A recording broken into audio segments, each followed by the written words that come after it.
جی جی جی جی بھائی نے ایک اچھا سوال کیا کہ ایسی کچھ خواتین جو گھر میں تو بہرحال ان کے تمام سہولتیں اللہ تعالیٰ نے ان کو مہیا کر دی، لیکن پھر بھی اپنے شوہر کے بارے میں برا بھلا باہر جا کر کہتی ہے، ان کے تعلق سے کیا ہے؟ دیکھیے آج سماج کی یہ بہت بڑی برائی ہے، بہت بڑی برائی، اور جس میں کوئی ایک فرد نہیں، میں آپ ہمارے بڑے ہمارے چھوٹے ہمارے بچے سب شامل ہیں اس میں، مطلب کوئی ایک آدمی کی کمی نہیں ہے، یہ سب شامل ہیں اس میں، سب شامل ہیں۔ شروعات کہاں سے ہوتی ہے؟ دیکھیے میں ہمیشہ بولتا ہوں، لڑکی جب اپنے گھر سے نکلتی ہے اور شوہر کے گھر میں آتی ہے تو یہاں والدین اس کو نصیحت کریں، نصیحت کریں۔ ہمارے والدین نصیحت نہیں کرتے ہیں، اس کو مشورے دیتے ہیں، بیٹا جاؤ 10 دن بعد میں خود دیکھ لیتا شادی کے بعد۔ نصیحت کریں، اس کو عاجز بنائیں، ان کو انکسار بنائیں۔ میں نے ایک بار جو ہے ریاض موسیٰ ملاباری صاحب جو ہے میرے استاد بھی ہیں، انہوں نے ان کی بیٹی کا نکاح ہوا تو انہوں نے اپنی بیٹی کو نصیحت کی تھی، اتنی اچھی نصیحتیں کی تھی کہ لوگوں نے کہا جو ان کے شاگرد تھے کہ شیخ اس کو لکھ لیجیے، تو اس کو لکھ کر ایک کتاب بھی چھاپا گیا، ایک باپ کی بیٹی کے نام نصیحت۔ اس نصیحت میں انہوں نے اپنے بیٹی کو نصیحت کی تھی بہت ساری باتوں کی، کام کاج بیٹا یہ تمہارا شرف ہے اور یہ تمہاری بلندی ہوں گی اس گھر کے اندر، یہ کوئی کمی نہیں، یہ بلندی اور شرف ہوگا تمہارا اس گھر میں جب تم کام کرو گی۔ اس میں یہ تک انہوں نے لکھا تھا کہ تمہارے شوہر کی جنسی خواہشات پوری کرنا یہ تم پر واجب ہے، اگر اس میں تم کو کچھ تکلیف کیوں نہ محسوس ہو۔ مطلب کوئی باپ کرے گا کہ وہ نصیحت کر رہے ہیں اپنی بیٹی، اتنی نصیحتیں انہوں نے کی، اتنی نصیحتیں کی۔ اور اسی طرح نبی اکرم صلی اللہ علیہ وسلم کے صحابہ اور آپ صلی اللہ علیہ وسلم کے زمانے کے بعد اور آپ سے پہلے بھی نصیحتیں کی جاتی تھی لڑکیوں کو جب وہ گھر جاتی تھی۔ آج نصیحتیں نہیں کی جاتی ہیں، آج مشورے دیے جاتے ہیں، جاؤ تم پڑھے لکھے کیا کرتا ہو دیکھیں گے، رشتہ تو کر لیا اپن نے، اپن ان سے بھاری خاندان والے دیکھ لیتے اپن۔ شروعاتی ہماری غلط ہوتی تمام چیز کی، اور سارا معاشرہ اس میں کوئی فرد نہیں، سارا معاشرہ ہے، ٹھیک۔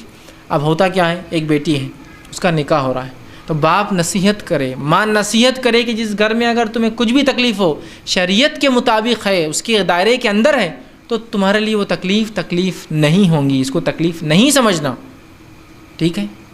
اور تمہارے شوہر تمہارے لیے سب کچھ ہے، اب پلٹ کے ہمارے طرف مت دیکھنا، اس لیے کہ اللہ کے بعد تمہارا سہارا دنیا میں وہ ہے۔ معلوم آپ کو ہمارے پاس کہتا تھا بیٹا صرف تم کو میں شادی کر رہا، باقی میں باپ ہے تمہارا زندہ، جب تک زندہ ہے میں سب کچھ کر سکتا۔ تو بولتی ہے اچھا ابا میں تم کو اب ریفری بناؤں گی، اب مطلب جھگڑے اب جب شروع کروں گی تمہیں چاہنا۔ بولتا ہاں بیٹا جاؤ تم، میں ہوں ابھی زندہ، تیسمار خان، ٹھیک۔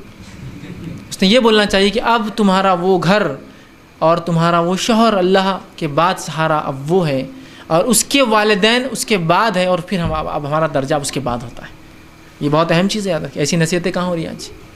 آج نصیحت ہوتی بیٹا تم کو پڑھایا لکھا اس لیے کہ تم شوہر کا ظلم نہیں سہنا، اور جب بھی شوہر کچھ بولے تو وہاں جا کے والا میں پڑھی لکھی ہوں، آئی ایم ایجوکیٹڈ، میں جا سکتی ہوں تم کو چھوڑ کے کبھی بھی، بتانا اس کو، مطلب اس کی غیرت کو جگانا، ہر بار کوریدنا، ٹھیک۔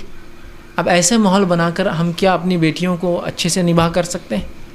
سب سے پہلے تو ہم کو بتانا پڑیں گا آپ ریلیز ہو گئے یہاں سے، اب تیر نکل چکا ہے، اب اس تیر واپس نہیں آئے گا اس گھر میں، سوائے شرعی عذر کے، سوائے شرعی عذر کی، ٹھیک ہے۔ یہ بڑی اہم چیزیں آتی ہیں، اور اتنا اگر مرحلہ ہم سنبھال لینا بہت فائدے ہو سکتے ہیں اور بڑے بڑے کام ہو سکتے ہیں، یاد رکھیے۔ ہم نہیں سمجھتے اس چیز کو، والدین نہیں سمجھ رہے اس کو، تو پہلی بنیادی غلطی والدین سے شروع ہوتی ہے اس معاشرے میں۔ بیٹی پہلی بار گھر پہ آئی جا کر، پہلی بار شادی ہوئی کل، اس کے بعد دوسرے دن ہوتا ہے نا لے کے چلے جاتے ہیں ولیمے سے پہلے، یا تیسرے دن لے جاتے ہیں، حالانکہ غلط ہے پھر بھی ٹھیک ہے، بہرحال کوئی حرام چیز نہیں ہے تو لے جا سکتے ہیں۔ دوسرے دن پوری گھر کی عورتیں کیا ہوا کیا ہوا کیا ہوا، شوہر کیسا تھا، ساس کیسی تھی، ارے ابھی تو کچھ دیکھیش نہیں، رات میں گئی تو اندھیرا تھا، صبح اٹھی اجالا تم نے لے کے آ گئے، ابھی کیا ساس کیا دامن، کیسی ساس تھی، ننند تمہاری طنز مار رہی تھی کہ تم کو بہت چپڑی ایسا سا بول رہی تھی وہاں، ٹھیک ایسا کر رہی تھی، اور تمہارا سسر اس نے کچھ کرا تو نہیں، مطلب آپ شروعات سے جھگڑا شروع کر رہے ہیں۔ آپ نے اگر کبھی آپ کو اگر کوئی نالج ہوگا فٹ بال ٹیم کا، یا کبھی ریسلنگ کا کوئی اگر آپ کو کوئی گیس ورک ہوگا، کوئی نالج ہوگا، فٹ بال ٹیم میں کیا ہوتا ہے جب ٹیم نکلتی ہے نا کھیلنے کے لیے، تو وہ دوسرا کوچ اس کو مکمل طور سے ایسا احساس دلاتا ہے کہ سامنے والے کی چنگیا کر دینا ہے تم کو جا کر، اتنا ابھارتا ہے۔ کچھ کوچز کو آپ دیکھیں گے تھپڑ مارتے پلیئرس کو، تھاڑ جائیں گا مارتے، سب لات ماریں گا پیچھے سے، جاؤ سالو نکلو کھیلو جیت کے آنا ہے، مار دو یہ کر دو، ہڈیاں توڑ دو ان کی، اگر ریفری نہیں دیکھ رہا تو کچل دو ان کو، ریڈ کارڈ دکھا چلتا اپنے کو 10 ریڈ کارڈ چلیں گے آج کی گیم، جاؤ، تو وہ جوش میں نکلتے پورے فل پمپ ہو کے۔ سیم ریسلنگ میں ہوتا ہے، جب ریسلر بیٹھتا ہے وہاں تو اس کے پیچھے اس کا کوچ ہوتا ہے یا اس کا ایک پرسنل سیکرٹری ہوتا ہے، وہ ریسلر جب بیٹھتا ہے نا اس کے کاندھے دباتا رہتا ہے ہر بار، وہ صرف تو اس کو چھوڑنا نہیں ہے آج، اس کو ختم کر دینا ہے، اس کو کل کر دو، اس کو اس کا گلا دبا دینا، آج تم کو اس طرف جیتنا ہے، مر بھی گئے تو جیتنا. تو وہ اٹھتا پھر جوش سے، آنے دو آج ہونے. اب ہمارے پاس کیا ہوتا ہے، بیٹی گھر آئی، یہ پورے ریسلرس اور کوچ ہے. کیا ہوا رات میں، کیا ہوا، کسی نے کچھ بولا تو نہیں، کوئی گھورا تو نہیں، ننن نے کچھ کری تو نہیں. ارے امی کہاں سے کریں گے، ابھی صبح ہوئی، ابھی کچھ ہوا بھی نہیں. اور نہیں بیٹا کچھ ہو سکتا تمہارے ساتھ برا، ہم کو اندیشہ ہے، وہ لوگ ایسا کر رہے تھے، شادی ہونے کے طے ہونے کے بعد پتہ چلا وہ ایسے ہے، یہ ویسا ہے، اس کے اکاؤنٹ میں اتنے پیسے نہیں ہیں، اس کا فلاں ہے، اس کا وہ ہے. پہلے کر لینا تم سی وی کیریکٹر ویریفیکیشن. یہاں شروع ہوگا پہلے دن سے وار ہم نے شروع کی، یاد رکھی ہم نے شروع کی. وہ اگر کوئی باپ ایسا ہو کہ اس کی بیٹی فون کر کے بولے میرا شوہر تنگ کرو، تو بولے نہیں میں کچھ نہیں کر سکتا، دیکھو اٹس یور پرابلم، تمہارا شوہر ہی تمہارے پاس اللہ اور اس کے رسول کی بات، وہی تمہارا اب سہارا، جاؤ دیکھو کیا کرتا. وہ لڑکی بولی بابا باپ نے چھوڑ دیا، اب چلو اس کے ساتھ ہی رہنا، اب جیسا ہے ایڈجسٹ کرو. میں بتانا چاہ رہا ہوں عورتوں کو ظلم سہو نہیں کہہ رہا ہوں، میں کہہ رہا ہوں کچھ چیزیں ایڈجسٹمنٹ کے بعد ہی، کچھ اچھائیاں کچھ تکلیف کے بعد حاصل ہوتی ہے. میرٹ آنے والا بچہ دن رات سو کے میرٹ نہیں آتا، پوری کوشش کر کے آتا ہے. تو آپ کو کیا لگتا ہے 2 دن میں جا کے اپنی ماں کی سی پوزیشن آپ اس گھر میں حاصل کریں گے؟ جیسا آپ کی ماں ہوتی ہے نا اس گھر کے اندر، آپ کا باپ بھی اس کے ماتحت، آپ کے بھائی اس کے ماتحت، پوری سربراہ بنی ہوئی. یہ بہت بڑی غلط ایک سسٹم ہے ہمارے معاشرے میں کہ عورتیں ہمارے گھر کے رہبر اور سربراہ. تو یہ لڑکی کو بولتی بیٹا وہ گھر میں بھی جاتے تو نے ایک دم دھاک جما دینا. وہ یہ نہیں دیکھتی کہ آپ کی ماں نے 30 سال لگے جب اس پوزیشن میں آئی، تو آپ کو بھی کچھ وقت لگیں گا نا. تو بس وہیں سے بہکانا شروع، وہیں سے وہ جوش دلانا، جاؤ آج کچھ ہوا تو میں ہوں پیچھے. وہ ایک فون بیٹے مس کال صرف، پھر دیکھو کیسی آنکھ لگاتا ہوں میں. ٹھیک، تو ہم بہکا رہے ہیں اس کو. اگر بیٹی آ کر یہ کہہ رہی ہے کہ میرے ساتھ اچھا سلوک نہیں ہو رات میں، تو باپ یہ بولے بیٹا ایک رات تو آپ کو کیا پتہ اچھا اور برا سلوک کیا ہوتا ہے، کم آن، یہ تو کوئی طریقہ نہیں، جاؤ. سمجھ رہے. ایک بیٹی آ کر بول رہی ہے اپنے ماں سے 6 مہینے بعد آ کر بول رہی کہ اس گھر میں یہ تکلیف ہو رہی، ماں سمجھا رہی بیٹا یہ تکلیف کچھ بھی نہیں ہے، یہ تکلیف عام ہے، یہ تکلیف نہیں بلکہ یہ زندگی ہے، یہ زندگی ایسی ہوتی ہے، لوگوں کے مزاج ایسی ہوتے ہیں، سمجھو اس کو. وہ سب مزاج ختم ہو گیا. ہم سب سے پہلے لڑاتے، بھائی اس کو بڑا بیٹے، بہن بیٹے باجی تم کچھ بھی ہو نا بول دو، بہن بھائی کو تو ایک ہاتھ کیسے میرے، وہ ہاں چھوڑنے والا نہیں. آپ اس کو لڑا رہے ہیں. پھر ظاہر سی بات ہے اس کو پتہ چلتا ہے شوہر کو بات، وہ بھی جوش میں آتا. پھر اس کے بھی بھائی رہتے، اس کی بہن بھائی ہے، اس کے بھی رشتہ دار ہے، اس کی بھی جان پہچان ہے، اس کا بھی اثر رسوخ رہتا ہے، ایسا تھوڑی ہوتا. تو یہ اگر رشتے کو اگر محبت میں ڈھال دیں، اور ہم 2 فریق سسرال والے وہ ریفری جیسا کام نہ کرے جو فٹ بال ٹیم کو ریسلرس کو لڑانے کا کام کرتے ہیں، بلکہ وہ پیسیفائی کرنے والا کام کریں، وہ سمجھانے والا کام کریں. جیسا کچھ گیمز میں ہوتا ہے وہاں گرم ذہن سے نہیں، وہاں ٹھنڈا دماغ رکھنا پڑتا ہے. تو وہاں کا کوچ الٹا کام کرتا ہے، وہ ہر بار جا کے بولتا پانی پیو، اور کیا پاگل ہو گئے کیا، غصے کو سر تھوک دو، اور اچھے سے کرو فلاں. تو ویسے بن جائے کہ کوئی بات نہیں بیٹا ایسا ہو سکتا ہے، یہ فلاں ہے. میں گھر آ جا رہی ابو یہ بہت تنگ کر رہے، نہیں بیٹا یہ گھر کے دروازے تو آپ کے لیے بند ہیں، اب کیا کرنا ہے آپ دیکھو. تو وہ بیٹی کی ہمت ہوگی آنے کی باپ کے پاس. آپ بولے بیٹا کبھی بھی تم کو پڑھا لکھا ہے چپ تھوڑی، میں نے طلاق دے دو اس کو ایک جھٹکے میں، خلا میں دلا دیتا ہوں، یہ کر دیتا ہوں، 498 تو ہے ہی اپنے لیے فلاں ہے. اور پھر عورتیں اس چیز کو لے کے بدنام کرتی ہیں. حالانکہ رسول اکرم صلی اللہ علیہ وسلم اس احکام کو بار بار یاد کیجیے جس میں آپ نے فرمایا اگر مجھے کسی کو سجدہ کرنے کا حکم ہوتا اللہ کے علاوہ، صحابہ چونکہ آپ کو سجدہ کر رہے تھے تب آپ نے کہا تھا، اگر سجدہ تعظیمی اگر مجھے کسی کو حکم ہوتا حکم دینے کا یہ کرو، تو میں بیوی کو دیتا کہ شوہر اس کا مقام بتانے کے شوہر کو. اس لیے کہ اللہ کے بعد، اس لیے میں کہہ رہا ہوں بار بار، اللہ کے بعد کوئی اگر پناہ اور سہارا ہے بیوی کے لیے، عورت کے لیے، تو اس کا شوہر ہے. اور جو اپنے شوہر کے نزدیک بے عزت ہے اس سے زیادہ بے عزت اور دنیا میں پھر کوئی نہیں. اس لیے کہ اللہ کے رسول صلی اللہ علیہ وسلم نے فرمایا کہ اگر کوئی شوہر کسی بیوی سے ناراض ہو، صحیح روایت ہے، تو جب تک وہ ناراض ہوتی ہے اس کی نماز اس کے کانوں سے اوپر نہیں جاتی ہے. اللہ اس کی نماز فرض کو قبول نہیں کرتا. آپ اندازہ لگا سکتے ہیں اس کے فرض قبول نہیں ہوتا. آپ کو اپنے شوہر کو بدنام کر رہی ہے، اسے کیا قبول ہوں گے؟ اس کا شوہر خوش ہوں گا اس سے، بہت اچھا تم نے بدنام کی وہاں میرے کو، ہاں یہاں اچھا میری پول کھولے، وہاں اچھا میری پول کھولے، یہاں اچھا بدنام کرے، وہاں اچھا بدنام کرے، خوش ہوں گا. وہ کانوں سے اوپر نماز نہیں جاتی ہے اس کی. انداز لگائیے. ٹھیک. اسی طرح جس عورت سے اس کا شوہر ناراض، اس سے اس کا رب ناراض، اس کے فرشتے ناراض ہوتے ہیں. 1-2 لوگ نہیں، پوری مخلوق ناراض. اور جب فرشتے ناراض ہوتے ہیں تو محبت اور نفرت دونوں فرشتے لاتے. مان اللہ جب کسی سے محبت کرتا تو جبرائیل کرتے تو فرشتے کرتے تو انسان کرتے. اللہ نفرت کرتا تو جبرائیل کرتے تو فرشتے کرتے تو انسان.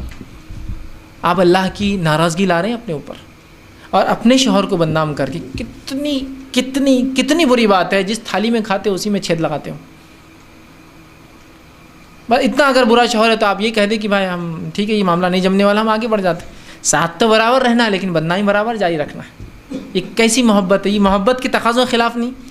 محبت جو ہوتی ہے، انسیت جو ہوتی ہے، یہ ہوتی ہے کہ محبوب جو ہوتا ہے جس سے میں محبت کرتا ہوں، اس کی ہر تکلیف کو، اس کے ہر غم کو، اس کی ہر مصیبتوں کو میں برداشت کرتا ہوں۔ ایک ماں اس کا بچہ اس کو تنگ کرتا ہے تو کیا روز اس کو پنچیس مارتی ہے کہ رات میں اٹھ کے ارے اٹھ گیا اس کو خوب مارو پنچیس سلا دو۔ اس کے کتنے بھی تنگ کرنے کے بعد صرف وہ بے حال بدحال ہے لیکن بچے سے محبت کر رہی۔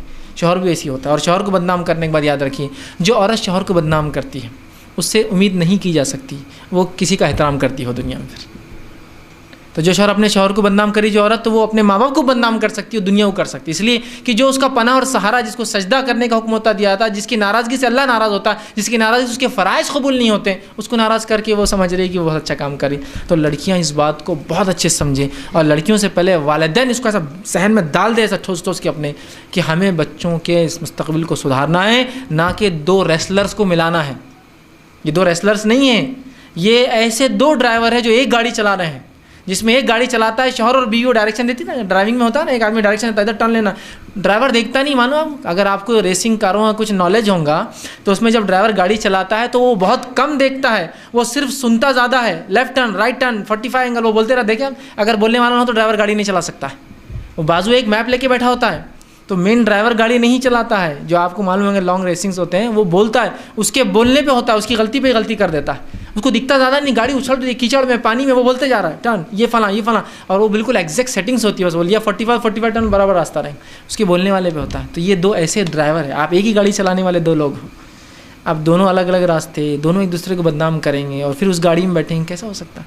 تو بہرحال میاں بیوی کا رشتہ محبت پر ہے، اعتماد پر ہے۔ اپنے شوہر کا اعتماد کبھی بھی لڑکیاں مت کھوئے، وہ ہو سکتا ظالم ہو برا ہو، اگر آپ اعتماد کھو دیں گے تو پھر اس کو کبھی سدھار نہیں سکتے آپ۔ اعتماد ان کا جیتے، ان کی عزت کو باقی رکھے، اس لیے کہ ان کی عزت سے آپ کی عزت جڑی ہے۔ وہ عزت باعزت ہوں گا تو آپ باعزت ہوں گے، آپ اس کو ذلیل کریں گے تو لوگ بولیں گے ہاں یہ وہ ذلیل لڑکی آدمی کی ذلیل بیوی، آپ کا اچھا لگے گا، بولیں گے ہاں یہ وہ ظالم ہے نا اس کی بیوی ہے، کیسا لگے گا آپ کو کہ آپ اس کو ظالم بولتے اپنے شوہر کو؟ ٹھیک، تو بہرحال سمجھ کر والدین سمجھے، رشتہ دار سمجھے، لوگ اس بات کو سمجھے۔ دیکھیے یہ ایک معاشرہ، تکلیفیں لگی ہے، انسانی برائیاں لگی ہے، وہ سب چلتے رہیں گی، تو ہم کو سمجھداری سے کام لینا ہے اور محبت اور انسیت کے ساتھ اس رشتے کو لے کے چلنا ہے۔ بدنامی کرنا یہ حل نہیں ہے، اس کے نتیجے کبھی نہیں آتے، اور مرد کی غیرت اگر جاگ جائے تو پھر نتیجے کیا ہوتے ہیں آپ سب جانتے ہیں۔ ہم نہیں چاہتے ان نتیجوں تک رشتے جائے، بلکہ والدین، ماں باپ، ساس سسر، خود بیوی، اپنا فائدہ دیکھو نا، لڑکی نے اپنا فائدہ سوچنا چاہیے، دوسروں کو کیوں سوچ رہی ہو؟ دیکھیں تو اس میں بہت فائدہ ہے، تو اس کو سمجھ کے اس رشتے کو لے کے چلنے کی ضرورت ہے۔ اللہ سبحانہ وتعالیٰ ہم تمام کو سمجھداری عطا فرمائے اس معاملے میں۔ وآخر دعوانا الحمد للہ رب العالمین۔